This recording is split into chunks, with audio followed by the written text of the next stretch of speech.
दाऊदचा भाऊ इक्बाल कासकरच्या हस्तकानं बळकावलेला प्लॅटा ईडीने सील केलेला आहे। तर या क्षणाची महत्त्वाची बातमी आपण पाहतो। एका बांधकाम व्यावसायिकाला धमकावून या फ्लॅटवर कब्जा केला होता आणि त्यानं व्यावसायिकाला धमकावून 90 लाख रुपये खंडणी उकळले होते।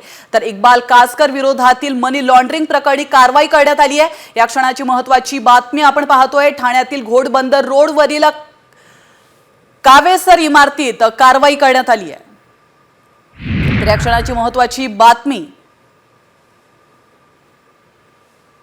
ठाण्यातल्या या भूमी एकाच परिसरामध्ये जो काही सील केलेला आहे ईडीने फ्लॅट आहे हा इक्बाल कासकर याचा भाऊ म्हणजे दाऊद जो आहे त्याचा भाऊ इक्बाल कासकर याचा फ्लॅट आहे। आपण बघू शकतो या ठिकाणी ईडीच्या वतीने एक नोटीस लावण्यात आली आहे। खास करून गेल्या 3 वर्षापासून हा खंडणीमध्ये फ्लॅट मागितला होता अशी माहिती समोर आल्यानंतर ईडीने सदरची कारवाई केलेली आहे।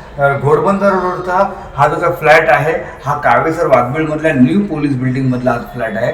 या फ्लॅटला ईडीच्या वतीनं नोटीस लावण्यात आलेलं आहे आणि सील करण्यात आलेलं आहे। विशेष म्हणजे ठाणे महानगरपालिकेच्या वतीने देखील यापूर्वी थकबाकी ठेवल्यामुळं हा जो काही फ्लॅट आहे या फ्लॅटला नोटीस बजावली होती आणि त्याच्यानंतर आता हा जो काही फ्लॅट आहे हा directorate of enforcement government of India 2022 मध्ये जो काही खंडणीचा गुन्हा दाखल झाला होता या खंडणीच्या गुन्ह्याच्या माध्यमातून या ठिकाणी हा फ्लॅट घेण्यात आला होता अशी माहिती पोलिसांना समोर आली होती। खंडणीच्या गुन्ह्यातील हा फ्लॅट आता ईडीने सील केलेला आहे, त्यामुळे नक्कीच भविष्यामध्ये जे धागेदोरे मिळू शकतात। विकास काटे, साम टीव्ही, ठाणे।